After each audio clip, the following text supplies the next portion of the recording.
بسم اللہ الرحمن الرحیم۔ شاہ عبدالعزیز محدث دہلوی رحمہ اللہ کی فتح العزیز کا اردو ترجمہ چل رہا ہے،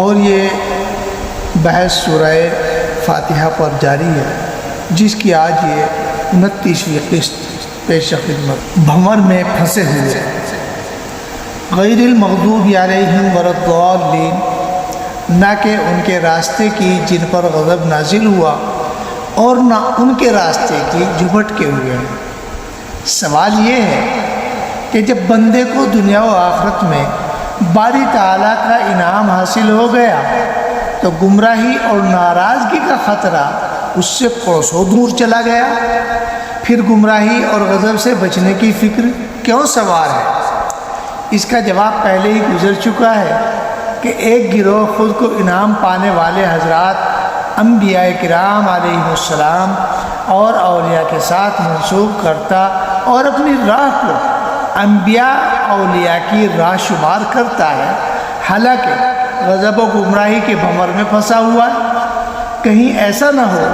کہ وہ ٹیڑھی راہ لوگوں کے دماغ میں راہ مستقیم کے ساتھ گڈمڈ ہو جائے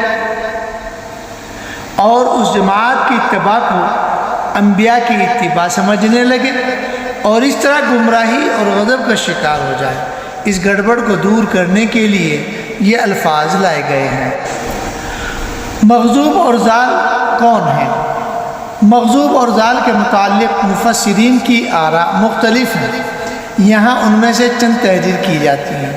بیضاوی نے کہا ہے کہ مغضوب نافرمان اور گناہ گار ہیں اور ضال جاہل لوگ، اس لیے کہ بندے کے حق میں باری تعالیٰ کی نعمتوں کا پورا ہونا یہ ہے کہ اس کو حق کی معرفت اور نیک عمل دونوں نعمتیں حاصل ہو جائیں۔ جس کو یہ دونوں نصیب نہیں اس پر نعمت پوری نہیں۔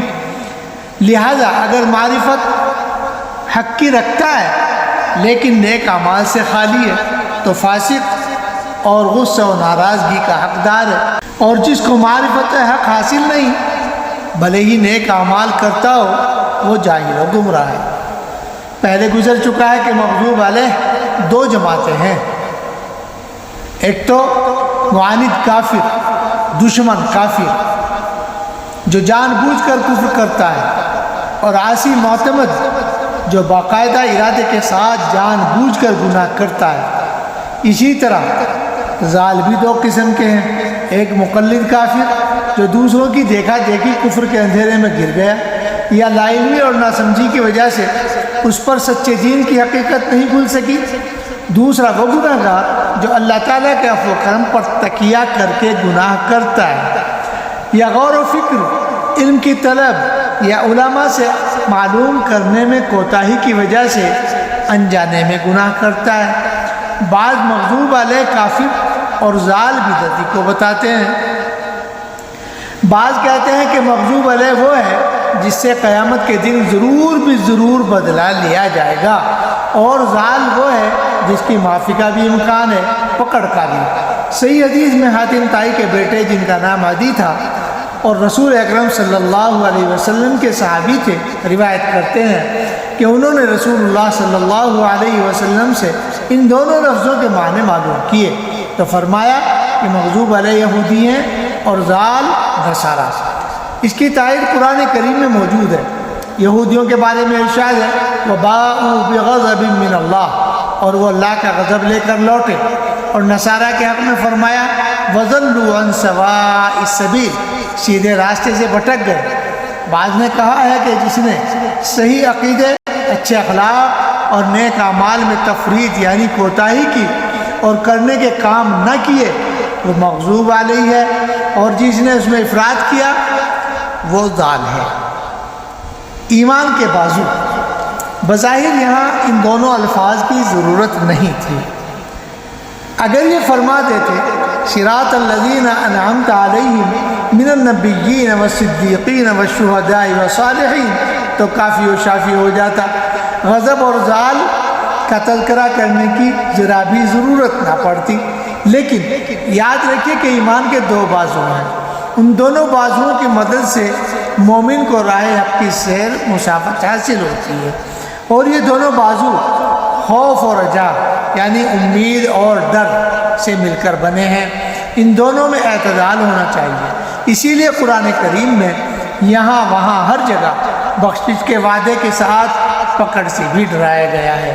چنانچہ صاف ارشاد ہے، نبی عبادی انی انا الغفور الرحیم وان عذابی هو العذاب العلیم، میرے بندوں کو بتا دو کہ میں ہی بہت بخشنے والا بڑا مہربان ہوں اور میرا عذاب ہی دردناک عذاب ہے۔ حدیث شریف میں ہے، لو وزن خوف المؤمن ورجاؤه لاعتدالا، اگر مومن کے خوف اور امید کو تولا جائے تو دونوں برابر نکلیں۔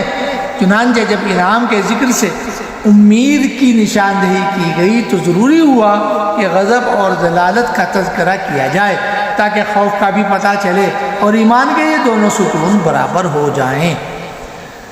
ذہن کو ذرا ادھر متوجہ کریں کہ انعام کے مقابلے میں غضب و ضلالت کی نسبت ذات باری کی طرف نہیں فرمائی گئی، اس لیے کہ انعام صرف اور صرف فضل ہے، بندے کا حقدار ہونا ضروری نہیں، جبکہ غضب بندوں کے اعمال کی نحوست سے اور ضلالت ناسمجھی کی وجہ سے گویا باری تعالیٰ صرف انعام کے فاعل حقیقی ہیں، غضب اور ضلالت بندوں کی کمائی اور ان کے اعمال سے وجود میں آتے ہیں۔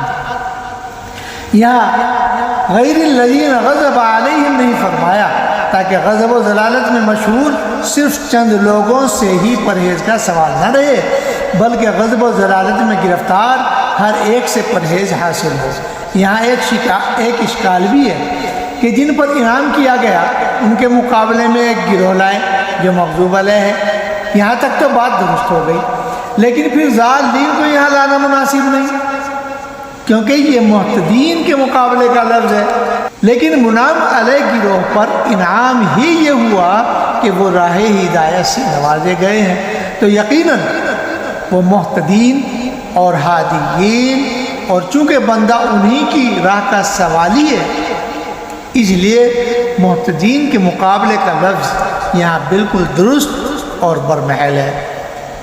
یہ بھی لحاظ ہے کہ مغضوب علیہم کو ضالین سے پہلے لانے سے اس حقیقت پر روشنی پڑتی ہے کہ مغضوب علیہم کا حال ضالین سے زیادہ خراب ہے اور آخرت میں یہ ان سے زیادہ ذلیل و رسوا ہوں گے، لہذا تفسیروں میں مغضوب علیہم کی بدبختی کا دھیان رکھنا چاہیے تاکہ قرآن کریم کی ترتیب کی مخالفت نہ ہو۔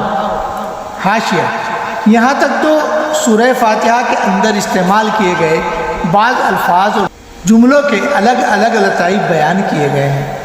اب اس سے آگے شیخ نے سورہ فاتحہ کے ان لطائف اور نقطوں کو بیان کیا ہے جو اس سورت کے پورے مضمون سے متعلق ہے۔